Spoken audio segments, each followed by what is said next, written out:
hello and welcome everyone to Transportation of the Future. It's really great and an honor to have you guys here, and I think it's going to be one exciting seminar where you learn from our researchers, their contributions in the transportation sector, and together how we can make this even more sustainable. Before I begin this session, I'd like to thank the Forskningsrådet, the Research Council Norway. They are the ones who are funding the event for us. So a special shout out for them because they have been involved actively in funding these innovative projects. So it's one for them. Before I begin, I'd like to introduce you to Leonie Goodwin. She is our Manager Reporting and Compliance, and she'll shed some light on what the UN Global Compact is doing and how it's helping businesses attain these sustainable business models. So I think it's over to you, Leonie. Thank you, Ibtehaj. Yeah. Good morning, everyone. Welcome. I'm Manager Reporting and Compliance at United Nations Global Compact Norway, and also responsible for some of our competency building offerings. For those of you that don't know, the UN Global Compact is the UN's organization for sustainable business. And it was launched in 2000 by Kofi Annan with the goal to create a global movement of responsible and sustainable businesses to shape the future's business, the future's sustainable industry. So today we've got around 20,000 members and we're in around 70 countries. UN Global Compact Norway started in 2019, and we've had some of the fastest growth of any network in the world. And we have today around 400 members. So we have the UN Global Compact has 10 principles, as well as linking to the SDGs, and they give direction and direction and sort of guidance for how we can be responsible and create a sustainable industry. So, and we tend to talk about it as being a two-sided thing in that companies must be responsible and there are rules and regulations they must meet, but also that what's coming is an opportunity, and there are many business opportunities in what's coming. So one of the things that we ask companies to do each year is to commit to making progress on our 10 principles and reporting on their progress against these principles.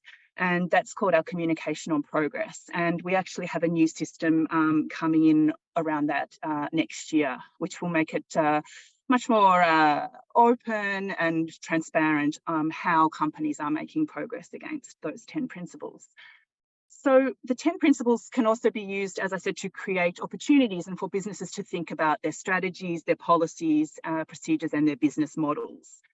And another thing we do to close the gap between theory and practice, or between promises and results, and to help new business models emerge, is to support collaborations between different stakeholders.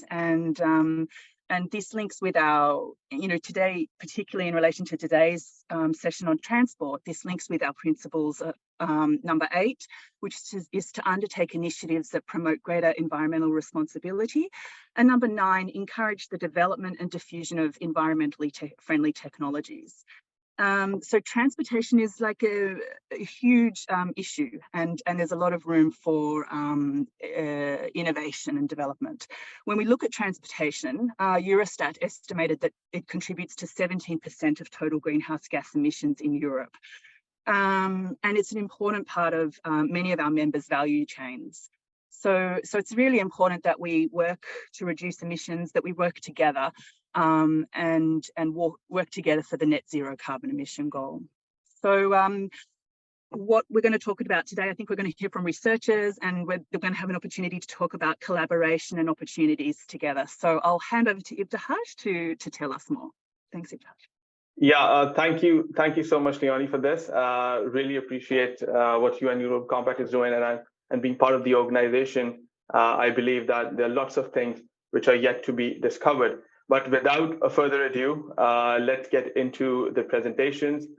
First in line, I would like to invite Mr. John Baxter. He is the senior researcher at NORSUS, and he'll be discussing around the foreign and reverse logistics operation. So hi, John.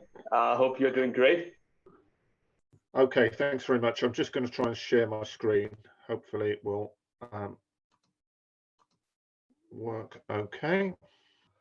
Okay, thank you. Yes, as Ibtehaj said, my name is John Baxter. I'm a senior researcher at NORSUS, the Norwegian Institute for Sustainability Research. I'll just say a little bit about the organisation for those of you who don't know. We're in the sustainability assessment business. Essentially, we're an independent research organisation in Norway. And we conduct work on basically sustainability assessment with all sorts of clients, based around life cycle assessment and related kind of techniques. Personally, I've been working in the sector for about 10 years. I'm a chemical engineer. I came from the United Kingdom, where I was an engineering academic before coming to Norway. And yeah, I've spent about the past 10 years or so working on these sorts of issues. Transport is not particularly a core research interest of mine, although we've done a number of projects of relevance. And there are other transport-related projects going on within NORSUS. But I'm just going to share with you this morning just some pointers, and it really is pointers from a number of projects that I've conducted, which perhaps give us some indicators about where sustainable freight transport of the future might go. And just to say that the context for all of this are some specific projects that we've done that I've been involved in. Waste electronics has long been an interest of mine, and the transport and logistical parts of that are something which has received quite a bit of attention. So we've done a fair bit of work on that. We took quite a lot of what we gained in the WE sector and applied it to domestic waste collection and transport in Norway. That's been a more sort of recent research interest. We've also done a number of forward logistical studies in the consumer household sector. Most of what I'm talking about this morning will refer to the first two, really, the sort of reverse logistical waste kind of collection studies. My important collaborators in this include BI Norwegian Business School, and in particular Professor Ida Bø from Accounting and Operations Management. She's done a lot of this work over all these projects with me. Unfortunately, she wasn't able to be here today. And also we've had some important collaborations with, among others, Oklahoma Personal Care, who have been very interested and enthusiastic partners of ours in this.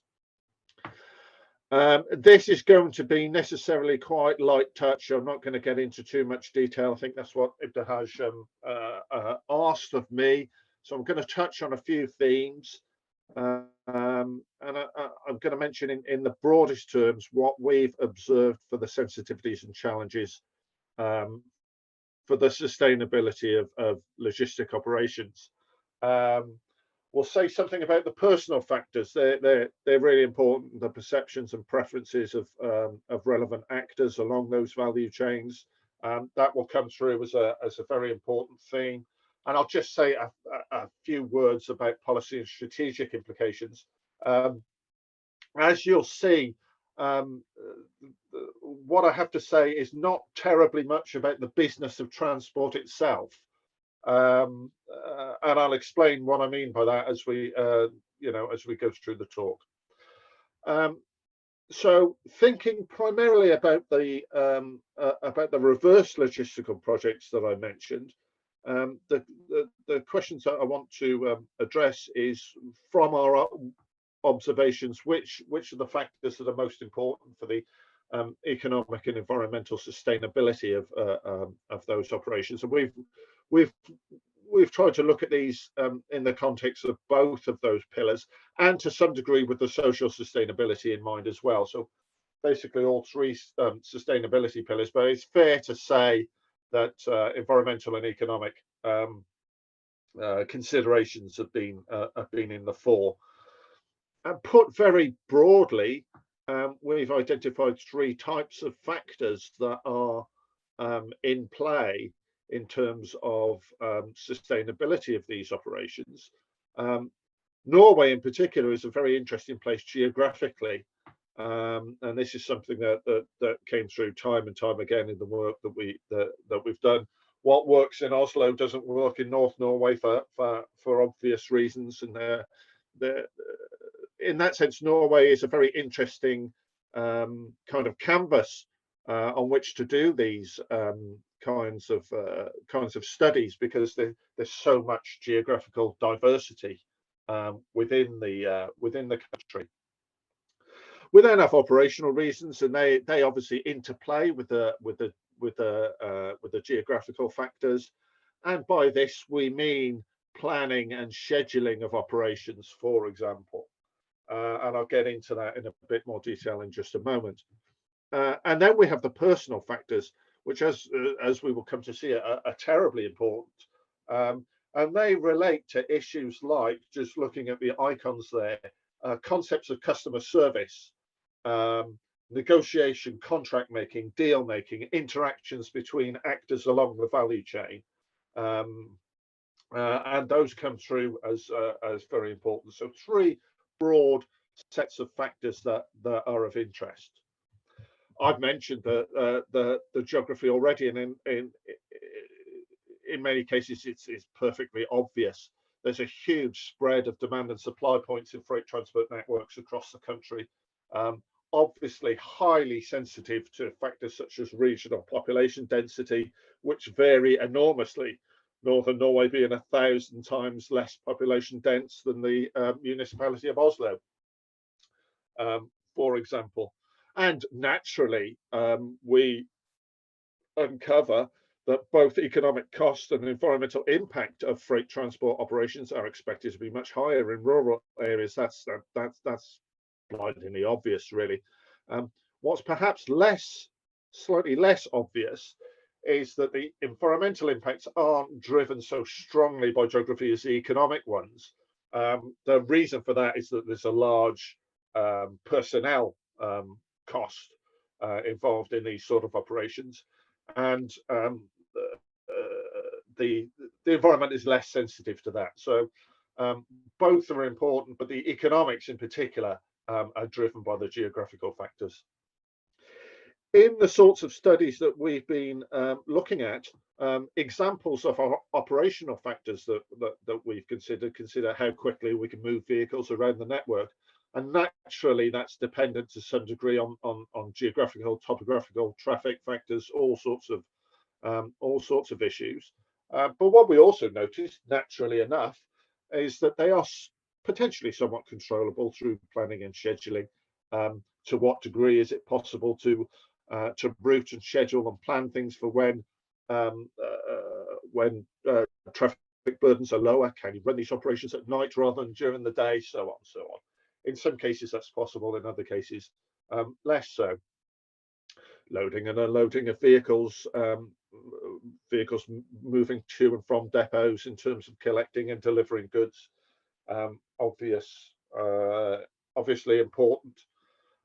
Vehicle filling and capacity utilization is something that occupied us a lot in all these studies.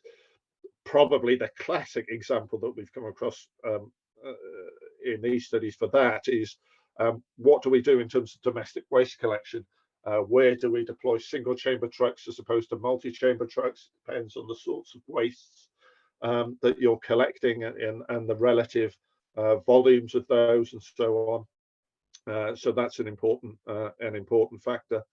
The most important factor of all in the waste collection studies is, for the economics in particular, is about staff and vehicle utilization. So how do we plan and organize things so that vehicles and staff are on the road, basically earning money and doing their job as much as they can be in the operational time available. And then we've got the personal factors, and issues of customer service come into play all the time in the sort of operations we're talking about, we mean how often, how frequently do collections or deliveries occur. If an end customer is expecting a collection or delivery, what's the width of the window that they will accept? What are their responsibilities and behaviours? For example, how much responsibility can we place on domestic users to sort their domestic waste before it's collected? That has an enormous enormous implications for the transport. And then we talked analyze perceptions and relationships between value chain actors. How are contracts made?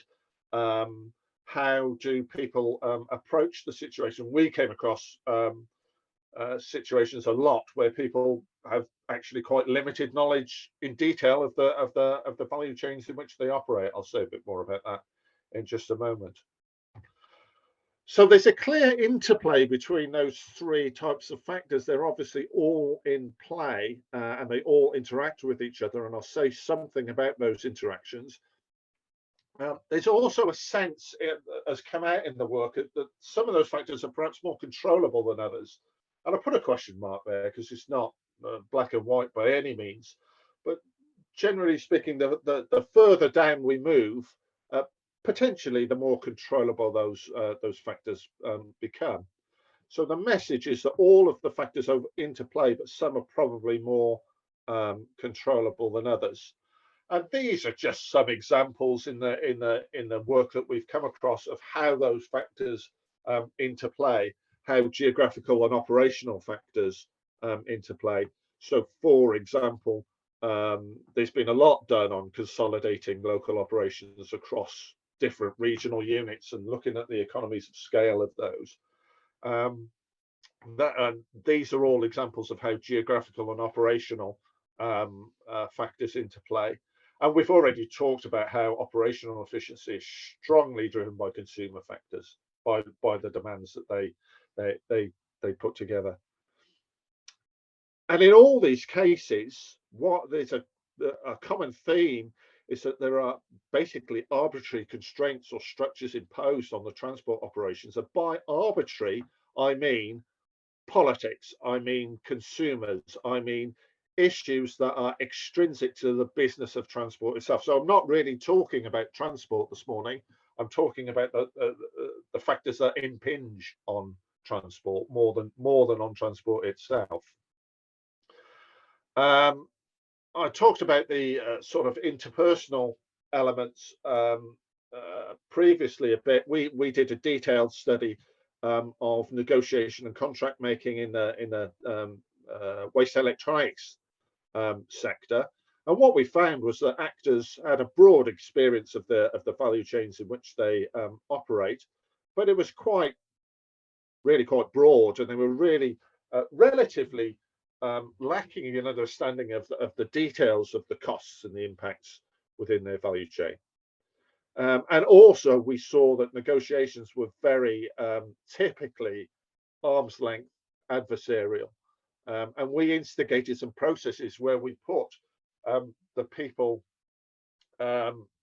procuring and supplying freight transport operations together and examined how they went about their contract making. And we saw this sort of adversarial kind of picture. And then from the consumer angle, that probably the biggest factor is what we call the green consumer paradox. And we're all guilty of this, is that we all say that we want sustainability, but we all want features that go completely, they're the complete antithesis of sustainability. We want flexibility, we want immediacy, we want narrow transport windows, we want on-demand service as a consumer body. And so getting over that green consumer paradox is very important. And just to say what this means in terms of policy and strategy, what we've concluded, costing and funding of operations is often quite crudely done. And what we've highlighted is the need for a basically better understanding and hence more sophisticated means of costing and funding transport operations. Related to that is public procurement. I mean, a hell of a lot has been done on that, particularly in Norway, but in other countries as well, over the years. But simply establishing criteria and frameworks for public procurement is really not enough. What we've highlighted is the need for a deeper understanding of costs, of sustainability, and of what factors matter, what are the sensitivities, both for those procuring and those supplying services. And I think there's a definite need to encourage consumers to overcome that green consumer paradox. Somehow we've got to get consumers moving away from the demand for factors which go against sustainability in freight transport, really. So just to summarize, my conclusion from all of this, very broadly speaking, is that a more sustainable future for freight transport may not, at least in the short term, be about actually about better transport solutions. I suggest that we need to keep a focus on the personal and political factors. Obviously, in the longer term and more immediately, technology and operational factors remain in focus. More electrified fleets, more autonomous fleets, smarter operations, more responsive, and so on. All of those factors are important, but the personal and the politics really does matter. That was a very sort of quick run through a number of key points on a number of projects that we've done. I hope you found it interesting. Thank you very much for your attention, and I'll pass you back to Ibtehaj. Thank you. Yeah, thank you so much, John. It was really nice to have you. You provided a very holistic picture into what are the factors involved. And I'm sure it will be a lot of value addition for the participants who have listened to it. Just wanted to mention one more thing. We'll have all the speakers' presentation one after the other. And towards the end, since I didn't mention it in the beginning, we'll have the breakout sessions assigned to each speaker. And all those people who have their questions related to a speakers are free to choose their breakout rooms and then can have a discussion inside that room. So this is how we look like. So I would really appreciate and advise everyone to write down their questions so that you don't forget. And towards the end, you can get a chance to talk to our speakers directly and see if any potential research that they're conducting could be valuable for your company. So I think I'll move on to the next guest, Gabriel. Gabriel is a PhD candidate at Norwegian School of Economics, and he'll be discussing around the data-driven optimization and a lot of other things that he's doing with the United Nations in terms of data gathering and analysis. So over to you, Gabriel. Thank you, Ibtehaj. I will share my screen now, so I will appreciate if you could acknowledge whether you could see it or not, briefly. Yes, we can see it. Perfect. Thank you very much. So hi, thank you very much for the introduction, Ibtehaj. My name is Gabriel Fuentes. I am a researcher now and a professor for shipping economics and analytics at the Norwegian School of Economics. We're conducting some research, or at least my area of specialty is within the maritime transport. Hence the background up here, because I need to compensate pretty much with whatever the university gives us as the default backgrounds. There's no ships out there, even though we are a pretty interesting maritime cluster here in Bergen. And you may also relate that the weather does not follow what we have seen like for the last couple of months. But nevertheless, I'm very happy to be in here. We're going to talk today about this gap between digitalization and sustainability, and pretty much what's been discussed in the literature, and specifically what we are doing in order to try to reduce that gap as much as possible.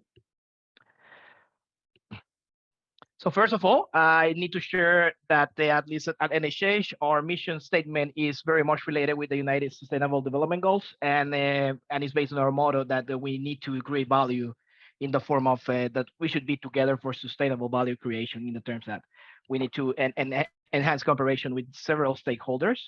I brought this figure in the right to highlight what we're doing today.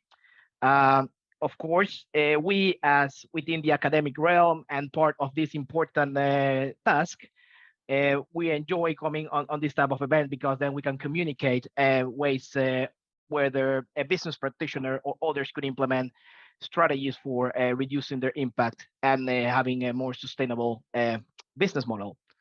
Of course, the United Nations Global Compact is also a good place or a good gathering segment for connecting to those business practitioners. And events like this also gather the attention of policymakers and the civil society, which are all important parts of our goals towards sustainable value creation. So the agenda for today, we're going to pretty much go from the general to the specific.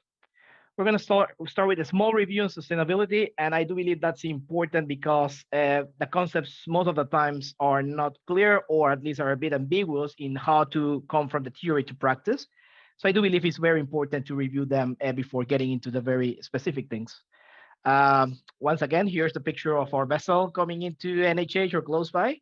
And this is quite funny. I told my students that I was suffering of not having default pictures, and I just started receiving large volumes of pictures from my students at the Merino building. Those of you that have been close to NHH knows that our campus has a dormitory just above the hill, and they have very nice view over there, so they could take good pictures of that. So to start with, in terms of sustainability, this is pretty much a pretty complex concept. The complexity of it comes in the matter that it has multiple facets and a holistic characters. When you have a holistic view of the problems that relate to sustainability, then you may need to get all the small details into place such that you don't hamper one sustainable goal on behalf of the other. However, most scholar agrees that there are fundamental principles behind what's sustainability, right? And that may include things related to harmony, resilience, coexistence of nature and the humanity, and circularity. But the most agreed concept is that it should be based on three fundamental pillars, that is society, the environment, and economics. Of course, there should be interwoven, and they should develop value on all of those aspects. The most used definition for sustainability has been around for quite a time is that we should meet the demands or the needs for the present without compromising the ability of future generations to meet their own demands. But in the sense of sustainable development goals, we need to see these items as not being isolated beings, in the sense that, and there's a controversial discussion behind this, and that discussion relies on how to prioritize active based on principles while avoiding cherry picking, meaning that you will not just take one principle and attach that on at the expense of other principles. And that's one of the great or the good conclusions that came out of the report delivered by the UN Global Compact and Accenture strategy for CEOs back in 2019, pretty much was based on sustainability. The literature also have shown us, and actually I come with an idea when I was listening to John's presentation, and it's pretty much this green consumer paradox. And probably we're seeing those type of paradox because the way that the development goals were, or at least the SDGs were created, have some sort of theoretical on correlations between one or another. For instance, in a study of Radan, they recognize that the Sustainable Development Goal, the 12, and that's responsible consumption and production, present the most negative interaction with many other goals, things like poverty, zero hunger, quality of education, etc. Because there's this like almost linear trend of development and waste in a sense.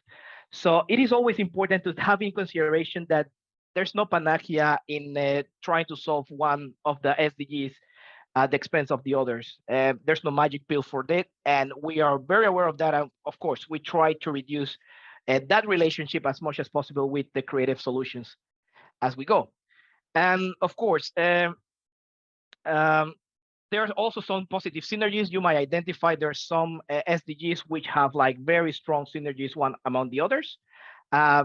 Example of those, SDG 2, 7, 14 are very well connected as per Greeks and others.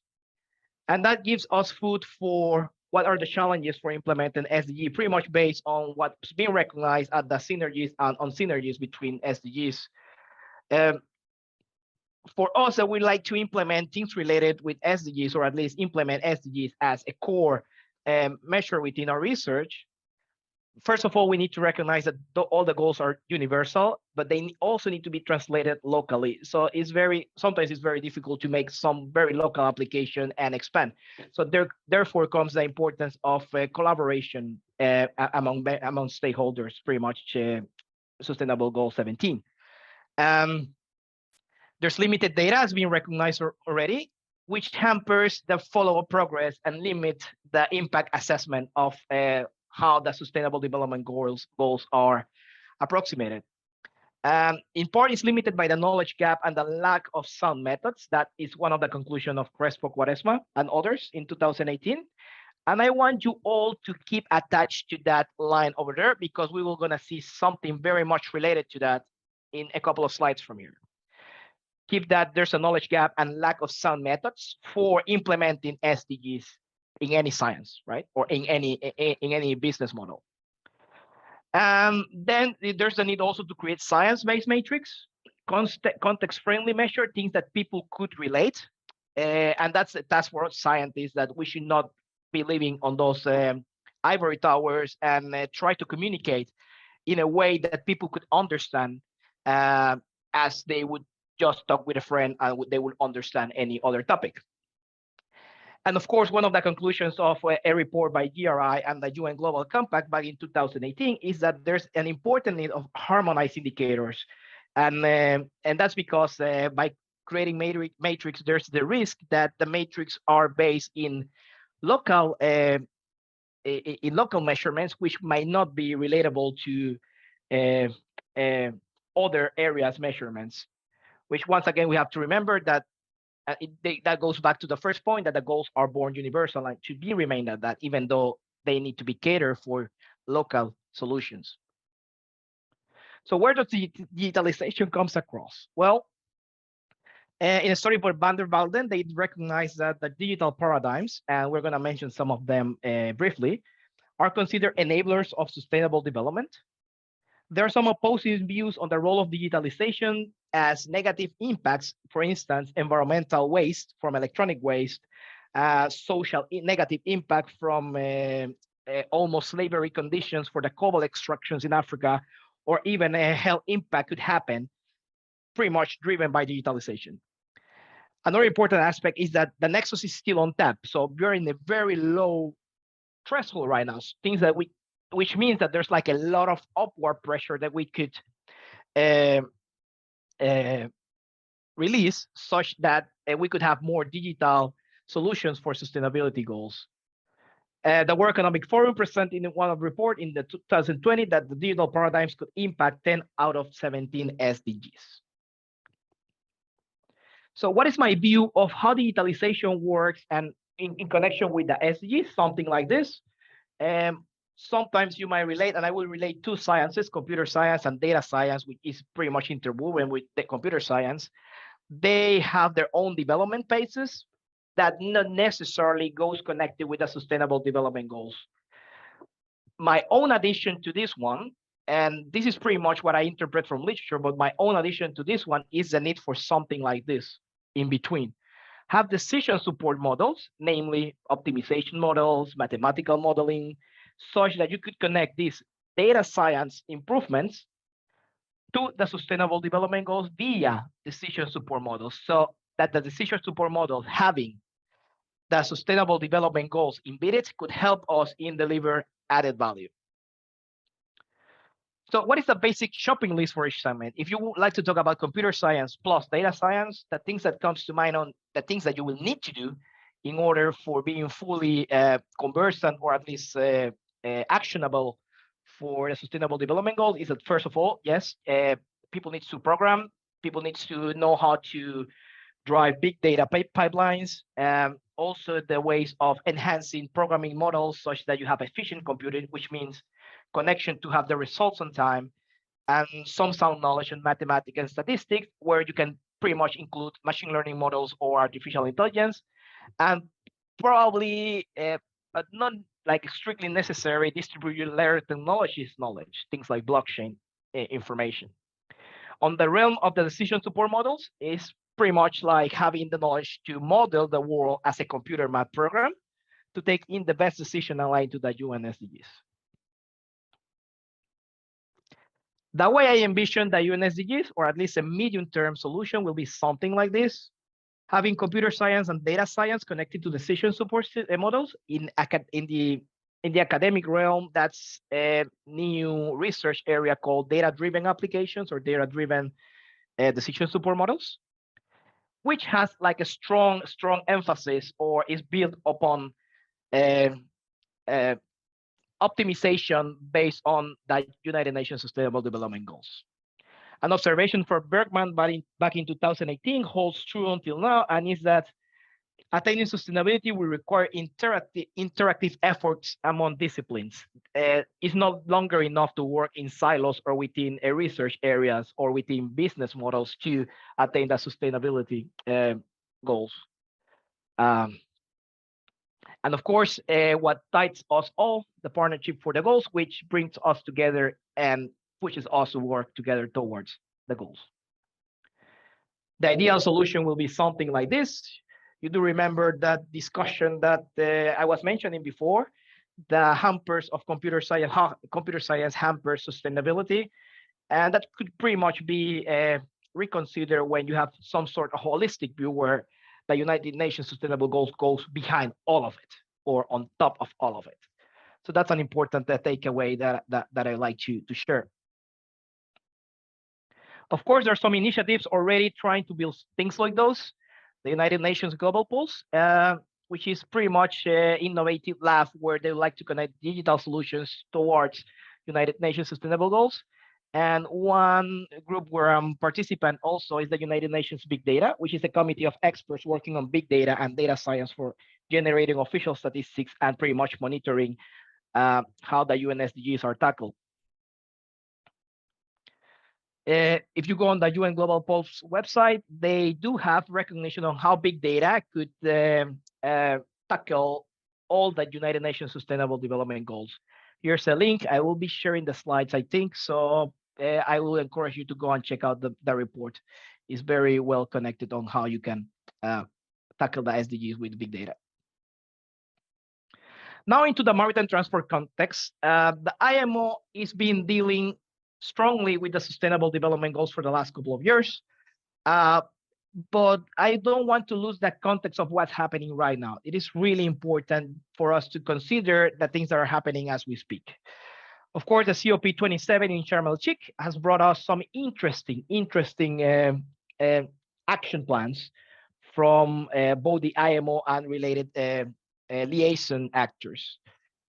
Of course, the focus of IMO right now, or the biggest aim, is on tackling the SDG 13, which is based on climate action. And they have do so because shipping is already recognized as contributing approximately 3% of the anthropogenic greenhouse gas emissions. That's worldwide. And it was not directly included into the Paris Agreement as several of other transport industry. So there were two important transport industries not related to the Paris Agreement, and that was aviation and shipping. And the reason was that in there, they recognized that they already have multinational organizations which could try to align to what the Paris Agreement was aiming for. In that sense, IMO, kind of in reaction to not being in the Paris Agreement, deliver what was the greenhouse gas strategy to reduce emission by at least 50% by 2050, which for them, they consider will be enough as the shipping quota to keep ocean temperatures not to increase higher than 1.5 degrees Celsius. Of course, they have not given any prescriptive measures. They pretty much said that the industry should come up with technical or operational measures to do so. And there are some things that goes on top of that. And I could like to add a layer on top of that is that the EU have also included shipping lately as part of the emission trading scheme, which with a starting phase in January 1st, 2023. So scholars identifies that this measure will be important, but it will be quite limited because the scope is only covering the EU vessels visiting the EU ports. So do you remember when I told about keeping a context very close to you, and it was about knowledge, the knowledge gap and the importance of building up capacity? Well, just yesterday at COP27, the UN Global Compact, together with the IMO, ILO, and ITF and ICS, International Labour Organization, the International Transport Federation, and the International Chamber of Shipping, deliver a new action plan to upskill seafarers, and that is in response of a report by DNV commissioned by the Maritime Just Transition Task Force, which include all of these organizations, where they identify that for decarbonizing shipping within the goals of the IMO, shipping needs to train approximately 800,000 seafarers in order to use the new technologies and in order to implement the operational measures that are needed. So there's one of those examples where a cross cooperation could align to what the goals of other organizations are given. And I will just close with our attempt to tackle SDGs, and it's pretty much a project that we are doing in liaison with the UN Big Data Platform and with the Maritime Technological Cooperation Center in Latin America. And it's pretty much estimating vessels emissions close to real time. And the whole sense of that is not just for having a monitoring system, but using that same information to propose optimal scheduling of vessels' arrival to ports and canals based on what we see as their forecasted emissions. So those vessels that has higher emissions might be scheduled in a different way than those that are offering lower emissions. So it's pretty much this combination of factors that I showed you before in the graph, where we have the connection of data, computer science, data science, decision support models, and the United Nations Sustainable Development Goals. So we already have our first results, our first experiments with very, very conservative assumption states that if vessels reduce their speed 48 hours before arrival, they will reduce approximately 600,000 tons of CO2 emissions. It might look a bit small, but be aware that this is a very simple twist in the policy making, or at least a very simple twist in the way vessels are received within a port. Another important aspects we found in that study, at least qualitatively, is that you don't need a lot of stakeholders to meet this. Only with the Panama Canal doing, they can just make a very subtle change and reduce up to 600,000 tons per year. Here's an example of how do we calculate the emissions and information related. So there's the vessel going into the Panama Canal. We recognize when the vessel started, when does it finish anchoring, important for recognizing the emissions close to anchor, when the vessel starts a canal transit, all the way through when it crosses the transit locks in the Panama Canal. And I must disclaim that I'm Panamanian, therefore this is kind of very close connected to my heart. And I was very excited to see how the things goes on there. So in here, going all the way through the north part of the Panama Canal and then crossing, all of that positioning from vessels help us in recognizing things like this and creating dashboards where we can identify emissions per vessel and emissions per area. And there comes the value of having this information connected in a language that the whole society could recognize. For instance, this is a very good example, and this comes on the dashboard. I encourage you to visit it. It's stats.mtcclatinamerica.com. And you can recognize hotspots of emissions around this area. Yes. This is the anchoring area of the Panama Canal for vessels going northbound. But more importantly, there are people living on these islands over here, and the arrow signals pretty much what is the prominent wind. This tells us an interesting potential for policy implication, and is that the Panama Canal could take those vessels, or at least seasonally, they could take those vessels and anchor them southwest of the island. We already checked it out, and it's suitable ground for anchoring. If you try to talk to practitioners and why do they do that, one of the reasons that they share is that there's a limit of the Panama Canal water somewhere here, which means that the Panama Canal could pretty much extend their limits. And the second one is that they can go and buy grocery and do shopping very easily. Well, not necessarily shopping. This is a small island, but they can go to a grocery stores and do very easily buy groceries in there. So with that, I close my presentation. I thank you very much for your kind attention. I will be eagerly waiting for you in the breakout room such that we could have some additional conversation. Thank you. Yeah, thank you so much, Gabriel. It was really nice. I think we have a comment in the chat. Yes, this is recorded and you will have a recording soon, so which obviously means you can go back to it and have a look at it again. Thank you so much once again, Gabriel. It was really nice and getting a holistic perspective on things. Next up, we have Elise Gabrielsen. She is the acting chief research at the Institute of Transport Economics, Norwegian Center of Transport, also known as TOI. And she'll be discussing on the e-commerce and consumer preference for environmental last mile deliveries and a lot of other things. So yeah, I think I should hand over to her. So Elise, the floor is all yours. Okay, so thank you for the introduction. As you said, my name is Elise Gabrielsen, and I'm a researcher at the TOI. I'm working at the research group called Logistics and Innovation, and I have a PhD in economics.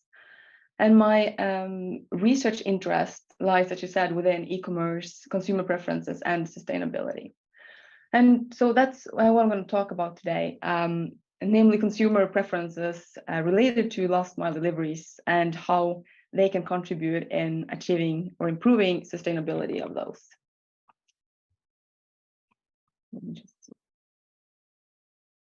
Okay, so this is kind of the agenda. As I said, I will take a consumer perspective on sustainable transport, and I will speak based on research on consumer preferences that I've done in the past and also research I'm working on at the minute. And I will provide some background from the research, and I will use this information to kind of discuss the difference between theory and practice, called the green consumer paradox, and that has also, as you probably already know, been mentioned by the previous speakers today. And I will also give some ideas and thoughts about implications and what this might mean for future research. So I'm sorry about this, maybe a little delayed. I'm usually a Teams user, not a Zoom user, so please be patient with me. So first of all, what we can see in research is that consumers do prefer environmentally friendly transport. This is research from Europe, and I will show you numbers from research on Norway consumers later. But what we can see here on this slide, what I want you to know or to notice is the share of green, the green color here, which says that consumers agree and strongly agree to some statements relating to the importance of environmentally friendly last mile deliveries, or at least environmentally friendly aspects of those. For instance, we see that around 50% of consumers do agree that it's important to reduce the number of kilometers and are willing to make action, for instance, like collect their parcels in a parcel point or wait longer for their parcels to contribute to reduced kilometers from last mile deliveries. We can also see that there are some, these statements shows that there's, although a small part, there are some who are willing to pay for sustainable delivery with an electric vehicle or a delivery with a cargo bicycle. Similar research has been done in Norway, or at least for Norwegian consumers. This is research I've been doing as a part of my PhD, where we looked at consumers' willingness to wait and pay for their last mile deliveries in order to reduce CO2 emissions and or particulate matters. So what we do find is that in general, consumers are willing to wait to reduce emissions. And we see that people who are concerned for the environment, or also the older you are, this increases the likelihood to wait, or it increases the number of days you're willing to wait for your parcel if it reduces CO2 emissions. We also see that we also found that people, at least, of course not everyone, but in general, people or consumers are willing to pay to reduce emissions from last mile deliveries. This is only CO2. We haven't discovered the particular matters, but people are willing to pay to reduce emissions from last mile delivery by here. This is 1 kilo, and we see that the amount this is the amount that we got from our experiment, and this might not be generalizable to all segments and areas. But what I want you to notice is that there seems to be a willingness to pay, and it seems to differ with consumers. For instance, we see that, not surprisingly, people who are very much concerned and willing to make changes for the environment are willing to pay more, and also people with higher income and prefer to be sustainable shoppers are willing to pay quite a lot. So what research shows is that there is a preference among consumers to choose more environmentally sustainable deliveries. However, what we do see is that when it comes to it, they choose, or I do it myself, we tend to choose the cheapest option. So this is not, this is also a theoretical question, but it's a question asking which option we tend to choose when shopping online. And it says shipping option, it probably should have said delivery option, so sorry about that translation error. And what we can see here is that it's the blue part, or the blue line, I would like you to look at, because that's the share of respondents who answer that they tend to choose the cheapest option. And we can see that this share is highest for all groups, with the exception of those who are 60 years or older, who also prefer to have their parcels delivered at the collection points that suits their needs. And that's maybe not that surprising. They might have there might be other factors that are important for those. So this is what we kind of call the research gap, or which has been mentioned, the green consumer paradox in general. And what we see is that in theory, in hypothetical experiments and in data collection, so when we say that we prefer sustainable options, but when it comes to it, we do choose the cheapest one. So what is going on? And now I'm going to kind of discuss this a little bit and present some ideas or interpretations or theories based on the research that I've been done in the past or doing at the minute, and hopefully stimulate to some further research questions or maybe discussions afterwards, and maybe even actions in some companies. So this is also based on research, but it's mainly research on new delivery solutions in general and not sustainable solutions in particular. But what's important is that for consumers, it's important to know that that what we buy is what we get. And it's also that when trying something new, it's important that consumers aren't fooled. So you have to know that if you buy something, you will get the service. And for instance, and I will in a minute show an example that kind of shows or illustrates why this might be difficult for sustainable solutions or deliveries. And if you look at people, or for instance, the delivery or willingness to pay for delivery time for express deliveries or instant deliveries in only a couple of hours is quite large, and I think one of the theories is that when you pay to reduce delivery time, you really have a demand. You need the parcel right now. You need it at the minute. So you are willing to pay for it. And it's also easy for you to see if you've got what you paid for or not. You can look at your watch and see, okay, I got my parcel in 2 hours as I paid for, that's fine. But imagine if you buy a sustainable last mile delivery using a zero emission vehicle, for instance, as we saw. That's something that several transport operators are offering, or retailers are offering. And this is an example showing a cargo vehicle from Schenker, and it's unrelated to my example. It's just a good example of a cargo or a zero emission vehicle. So you could pay money to get your parcel delivered using this vehicle. It would reduce the emission of your last mile delivery.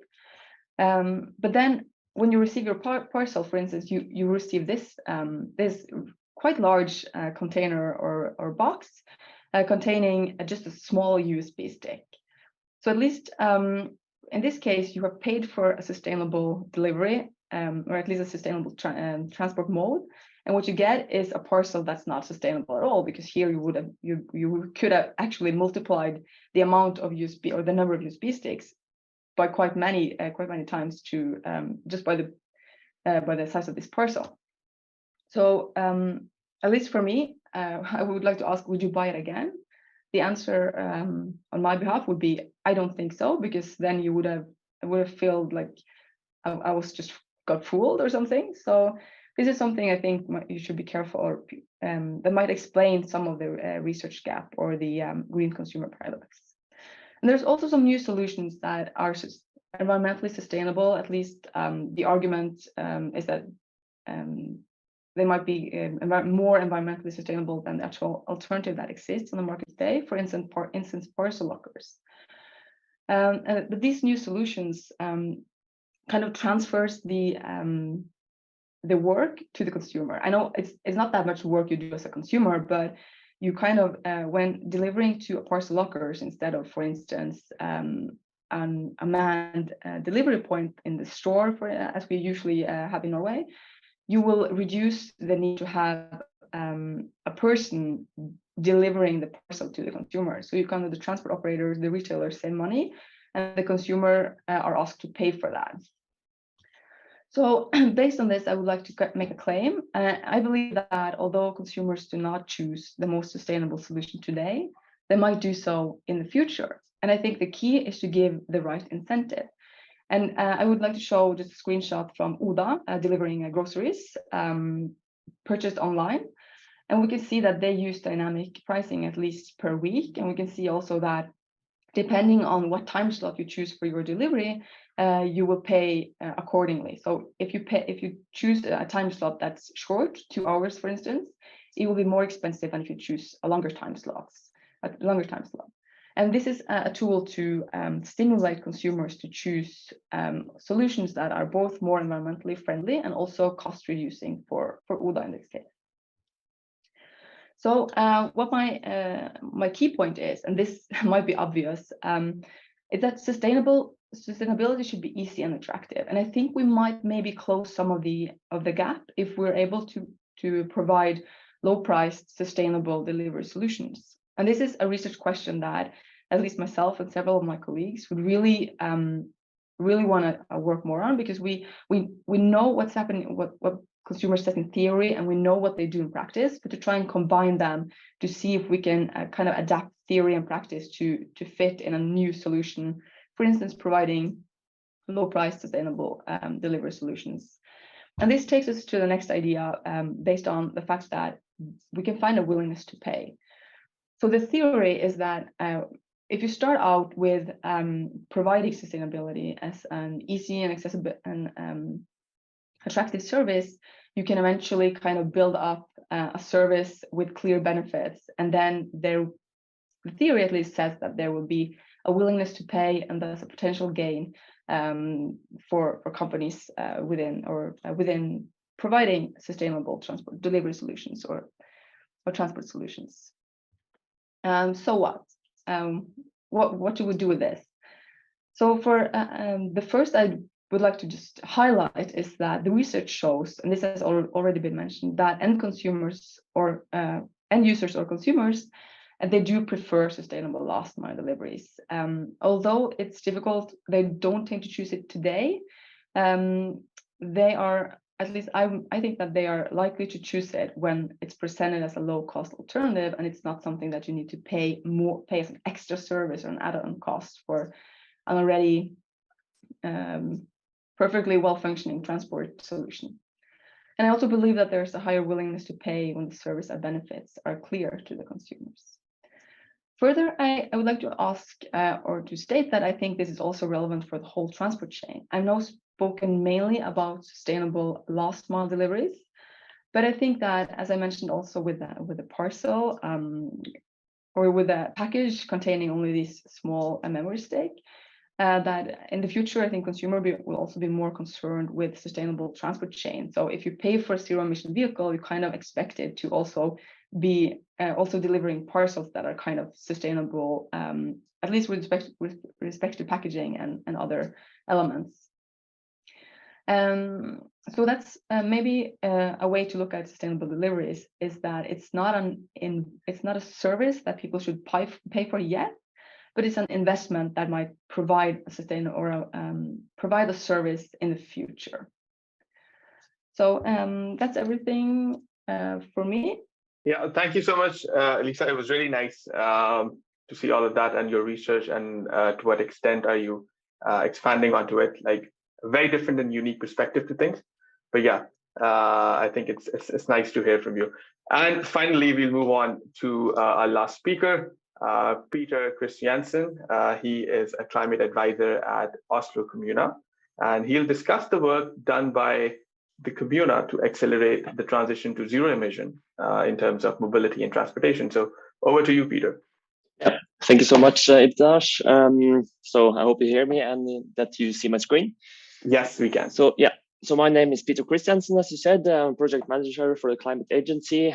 So I work with the field of zero emission mobility and especially with heavy duty vehicles. So my presentation will be from a policymaker point of view. And in terms of transport, I will mainly focus on heavy duty vehicles, but also some general mobility in Oslo and also some of the construction sites we have. So yeah, hope you're ready.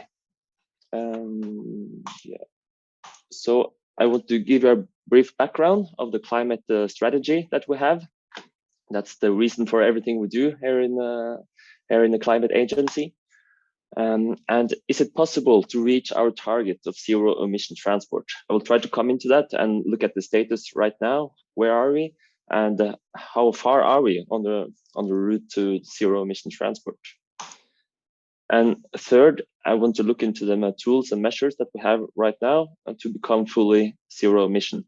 And I'll show you the most successful tools and measures that we have done so far. And fourth and last, I will look into the challenges ahead. And of course, it's a tricky way to get fully zero emission. Yeah. So yeah, our climate strategy. It is our climate strategy was adopted in 2020. It was adopted by almost all the political parties in Oslo. So everything from far left to all the way to Høyre, which is the conservative party in Oslo. So it's a broad political base for this strategy. So by 2030, we're going to reduce the emissions by 95% from the city. That's the direct emissions from the city, which is of course hugely ambitious. Since 2009, we have reduced emissions by around 30% so far. So we have quite much still to do. And we think we know the route until maybe we can reach 75%, maybe if we're really good. But we need more measures to reach our target of 95%. We're also going to be a climate resilient city, which are able to tackle the climate change, but I'm not going to talk about that in this presentation.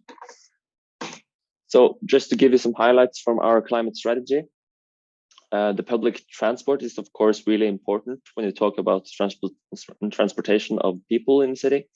So first of all, walking, cycling, and public transport is the spine of the mobility in Oslo.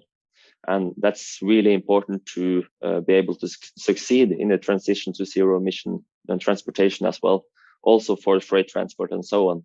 Since if people do not use the public transport, the roads get too congested, and we won't make the transition, I think. I can also mention that the public transport is going fully electric already next year. So all metro and trams and buses will be electric in Oslo by 2023. Yeah, so over to heavy duty vehicles.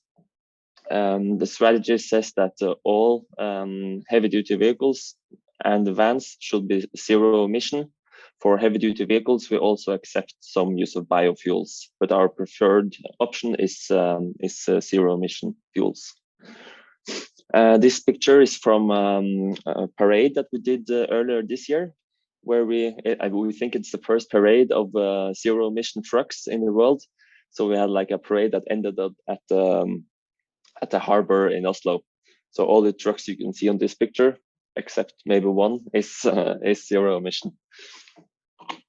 Yeah.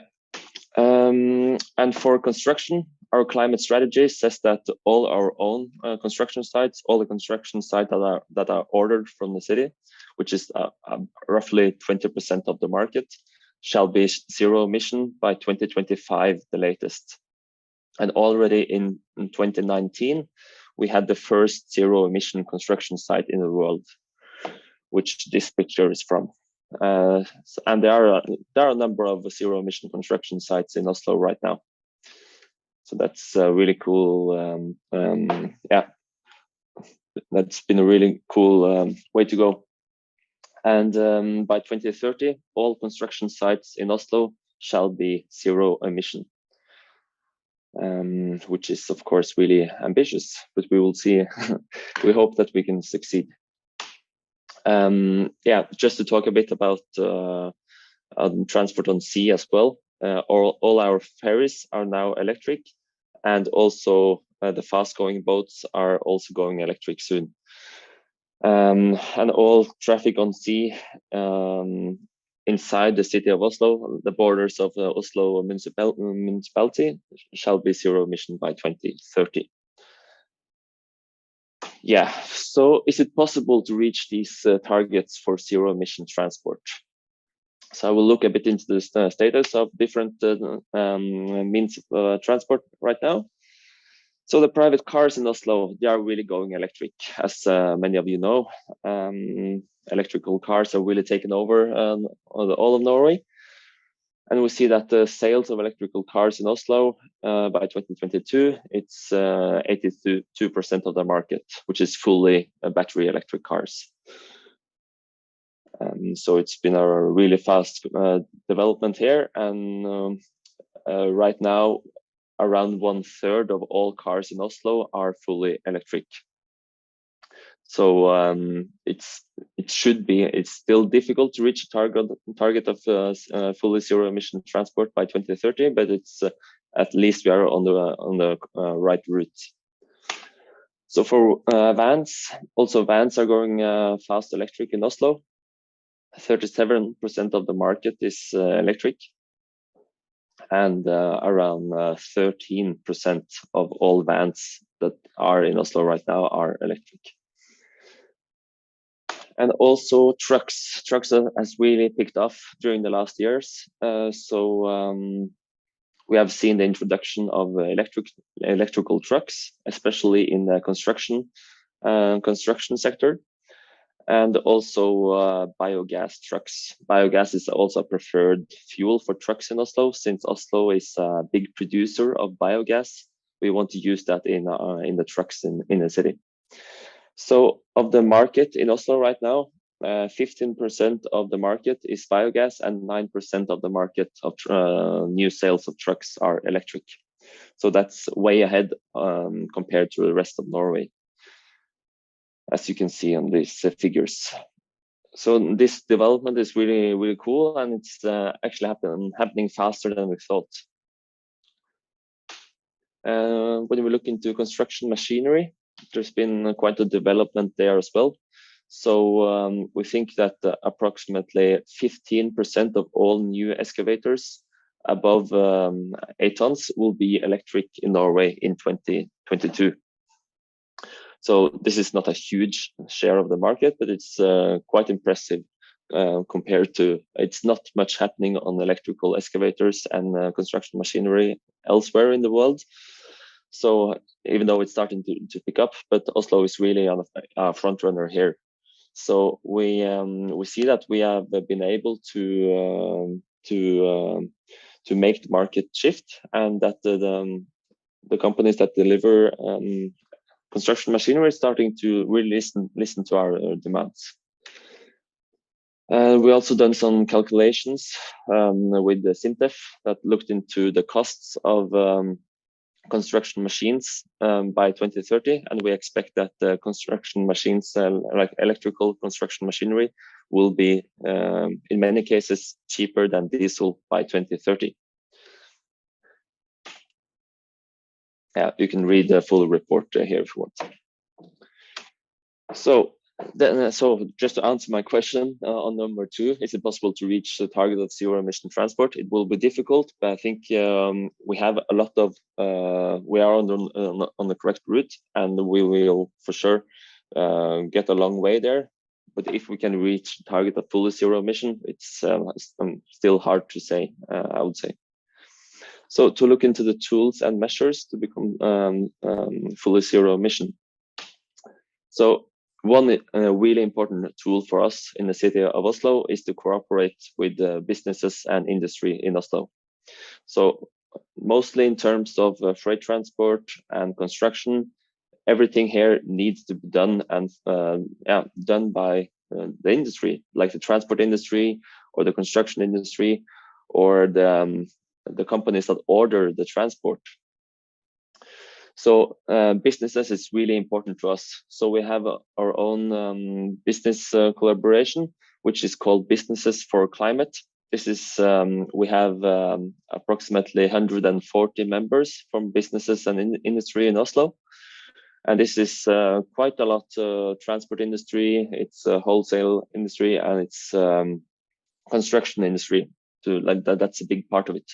So here, this picture is from when we made the climate strategy, actually, and we invited all our members to come and actually take part in writing the strategy.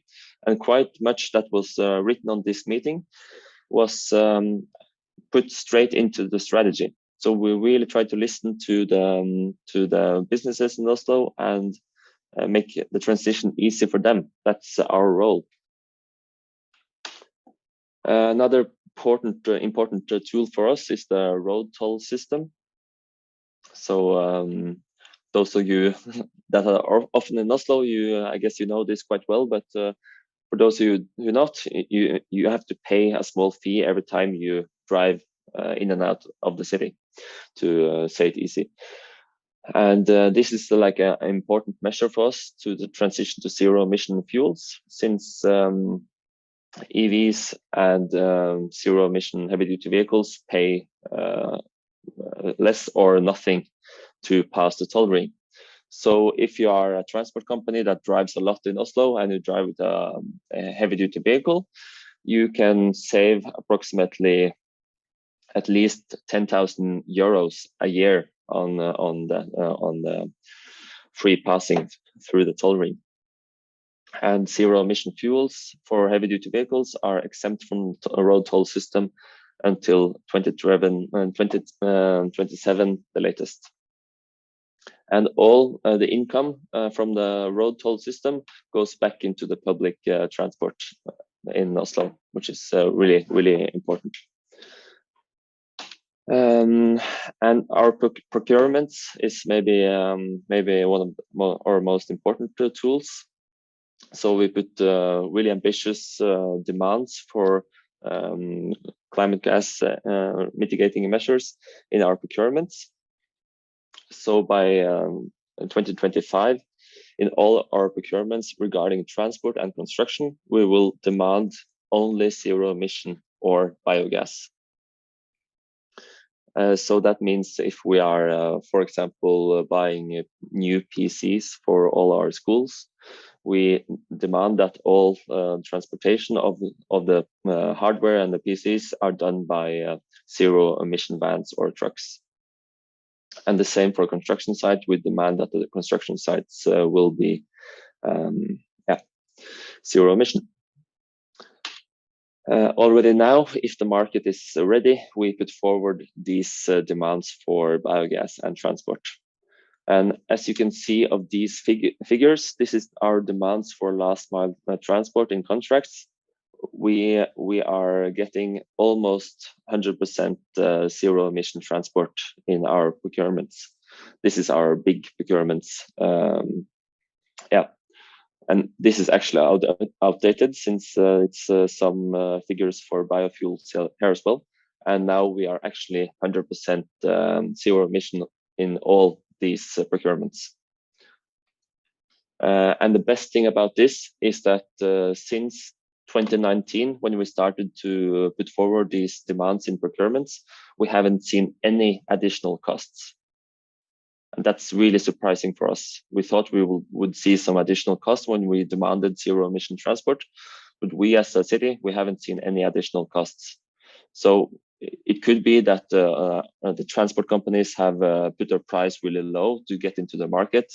Fully understand that, but still, we think that zero emission transport is cheaper than many things. Like you save a lot of money on not buying diesel. Still, we see that if we compare the prices of diesel to electric, even though we have a really high prices of electricity right now, we see that electric transport is much cheaper to operate than transport on diesel. And so we think that these kinds of demands in procurements could be done by many cities throughout in Norway and also in Europe and in the world maybe. So we try to cooperate with many other cities. So right now we are cooperating really much with Bergen and Trondheim and Stavanger to put forward the same demands in those cities. And we also cooperate a lot with the Nordic capitals like Copenhagen, Stockholm, and Helsinki to also put forward similar demands.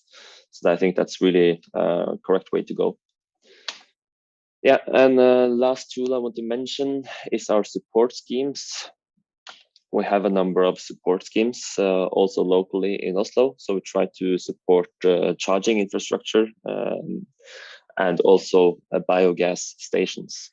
So we have a number of support schemes for this from our local climate and energy fund. I can also mention some national government support schemes through Enova, which supports electrical vans. They support heavy-duty vehicles, battery electric, hydrogen, and biogas. And Enova also supports large construction machines. So my last slide. Yeah, challenges ahead. So there's a lot of challenging making this transition, of course. So the first challenge I want to mention is charging. When we see that all the heavy-duty vehicles are going electric, they still have no places to charge since there's little market for private charging operators to build chargers for heavy-duty vehicles. It's not many places to charge right now. So this picture is from a petrol station east in Oslo, and you see 3 electrical trucks together with small passenger cars, private cars, and this is of course not a situation we want to. It's not like it's not safety, and it's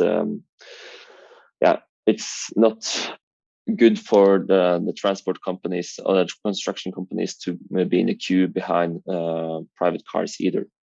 So charging is a big challenge, and available land is really scarce in Oslo, so we need more land for this as well. So it's a big challenge which we have to solve during the next years. Available power is also a challenge, both to get enough power for all the zero emission construction sites, but also to get enough power for the charging stations. We're quite lucky that the grid in Oslo is quite strong, but we still see that the high. So it's the situation right now is quite fine actually, but towards 2030, when all construction sites will be zero emission and we will build a lot of charging infrastructure, we see that the total power demand in Oslo can be a bit challenging for the grid, both the local grid, but also like the regional and central grid as well. But we're really looking into that, so I'm not too worried. Yeah, and costs is of course a challenge for the industry, which is going to make this transition. The transport industry and the construction industry must be able to invest in the new technology. And we see now with all costs rising, that's of course a big challenge. So we as a local government needs to support and have good support schemes for businesses, I think, to make this transition possible. And last challenge I want to mention is the global demand for electrical heavy-duty vehicles and electrical trucks. It's really important to make the production of electrical machinery and trucks more bigger. So we need more global demand. That's really important. So we are really open to cooperate with businesses and cities around the globe to be able to do this. And we try to do this, for example, through the C40 cooperation, if you know this. So that's an important arena for us. Yeah, I think that was everything for me. So thank you for the attention, and I'm eager to answer your questions.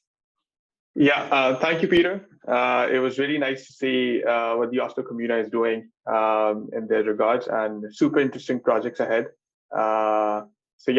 Okay, so what we'll do is we'll have our 2 breakout rooms. The first one will have John and Gabriel. The other one is Elisa and Peter. So you guys are free to join their respective breakout rooms. The breakout rooms have been labeled by the name of the speaker, so it's easier for you to go. So yeah, I think my colleague Renami can brief a little bit onto it. Yeah, okay, thanks. Ibtehaj, can you hear me okay? Yes. Okay, perfect. So yeah, as mentioned, we'll be opening 2 rooms now. And so basically participants can jump to several breakout rooms as much as you like. You're free to do that. And you may use the raise hand feature in Zoom so speakers can accommodate your questions one by one. All right. So I'll open up the breakout rooms now. Here we go.